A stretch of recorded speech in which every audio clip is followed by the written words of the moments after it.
পৃথিবীর ইতিহাসে এমন একটি সভ্যতা ছিল যারা আমাদের থেকেও হাজারো গুণ উন্নত ছিল, যাদের জ্ঞান, প্রযুক্তি আর জীবনযাত্রা ছিল প্রায় অলৌকিক। একটি শহর যেটা নাকি এক রাতেই সমুদ্রের তলায় হারিয়ে গিয়েছিল। এটাই আটলান্টিস, মানব ইতিহাসের সবচেয়ে বড় রহস্য। আজ আমরা খুঁজে দেখব আটলান্টিস কি সত্যিই ছিল নাকি সবটাই কল্পনা, আর যদি সত্যিই থেকে থাকে সে শহর কোথায় হারিয়ে গেল।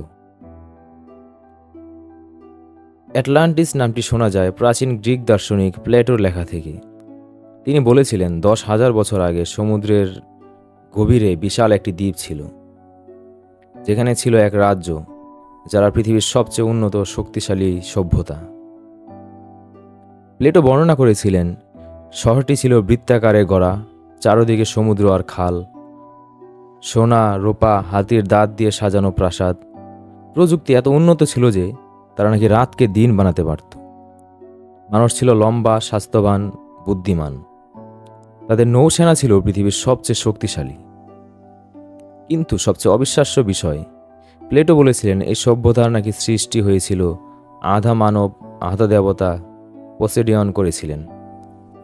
এটা শুনে অনেকেই আটলান্টিসকে মিথ বলে উড়িয়ে দেয়, কিন্তু রহস্য এখানেই।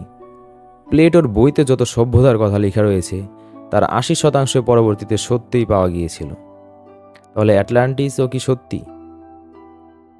প্লেটোর মতে আটলান্টিস ছিল পৃথিবীর সেরা সভ্যতা, কিন্তু সময়ের সাথে সাথে তারা অহংকারী হয়ে উঠেছিল, দুনিয়াকে দখল করতে চেয়েছিল। আর তখনই প্রকৃতি সেই শহরটির উপর নেমে আনে এক ভয়ঙ্কর বিচার। এক রাত, এক ঝড়, এক ভূমিকম্প, আর সেকেন্ডের মধ্যে পুরো দ্বীপ সমুদ্রে তলিয়ে গিয়েছিল। এই ঘটনা এতই দ্রুত ঘটেছিল যে মানুষের চিৎকার ও সমুদ্র শুনতে পেল না। কেউ পালাতে পারেনি। বাচ্চা, বৃদ্ধ, নারী সবাই সমুদ্রের গহ্বরে অন্ধকারে হারিয়ে গিয়েছিল। এই কারণে আটলান্টিস আজও মানুষের মনে একটা আবেগ, একটি ব্যথা, একটি অসম্পূর্ণ গল্প। তাহলে প্রশ্ন হলো, আটলান্টিস কোথায় ছিল?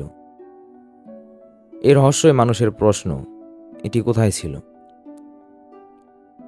35,000 বছর আগে আগ্নেয়গিরির বিস্ফোরণে সম্পূর্ণ একটি গ্রাম ধ্বংস হয়ে গিয়েছিল। পুরো দ্বীপের শহরগুলো আটলান্টিসের মতোই ছিল বৃত্তাকার। অনেক বিজ্ঞানী বিশ্বাস করেন এটাই Atlantis. Sahara, I of Sahara, এটা পৃথিবীর সবচেয়ে রহস্যময় ভূখণ্ড। বৃত্তাকারের পর বৃত্তাকার। আটলান্টিসের মানচিত্রের সাথে অবিশ্বাস্য মিল রয়েছে। যদি এই সত্যিই হয়, তাহলে একসময় সাহারা মরুভূমি কি সাগরের তলে ছিল? বাহামাস, সমুদ্রের নিচে পাওয়া গিয়েছিল এক বিশাল দেয়াল, রাস্তা আর শহরের ধ্বংসাবশেষের মতো ঘটন, যা আজও ব্যাখ্যা করতে পারেনি কেউ। অ্যান্টার্কটিকা, উপগ্রহে দেখা গিয়েছে বরফের নিচে রয়েছে বিশাল প্রাচীন কাঠামো। কেউ কেউ বলে পৃথিবীর মেরু একসময় ভিন্ন ছিল, আর তখন এখানেই ছিল আটলান্টিস। কিন্তু আসল রহস্য হলো, এই 4টি জায়গার প্রত্যেকটি আটলান্টিসের বর্ণনার সাথে মিল পাওয়া গিয়েছে। তাহলে কোনটি সত্য? আটলান্টিস কি শুধুই গল্প নাকি হারানো ইতিহাস? অনেকে বলেন আটলান্টিস ছিল না, এটা প্লেটোর গল্প, শিক্ষা দেওয়ার জন্য তৈরি। কিন্তু বিজ্ঞানীরা বলেন পৃথিবীর ইতিহাসে এমন অনেক শহর রয়েছে যেগুলো হারিয়ে যাওয়ার পরেও আবার খুঁজে পাওয়া গিয়েছে। যেমন পম্পেই, আগ্নেয়গিরিতে চাপা পড়া একটি শহর। অনেকেই বিশ্বাস করে আটলান্টিস আমাদের প্রাচীন ইতিহাসের হারানো একটি অধ্যায়, মানব সভ্যতার এমন একটি সময় যখন মানুষ আজকের থেকে উন্নত ছিল।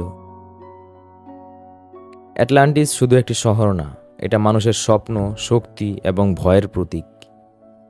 এটা প্রমাণ করে যতই উন্নত হই না কেন, যদি আমরা অহংকারে অন্ধ হয়ে যাই, তাহলে এক মুহূর্তে সব ছাই হয়ে যেতে পারে। সমুদ্র আটলান্টিসকে লুকিয়ে রেখেছে, শুধু পুরনো ধ্বংসাবশেষ না, লুকিয়ে রেখেছে একটি শিক্ষা। মানুষ যত বড়ই হোক, প্রকৃতির সামনে সে ছোট। আর হয়তো একদিন আমরা আবার খুঁজে পাবো সেই আটলান্টিস, একটা হারানো সভ্যতার নিঃশব্দ কণ্ঠ সমুদ্রের নিচ থেকে আবার ফিরবে আমাদের কাছে।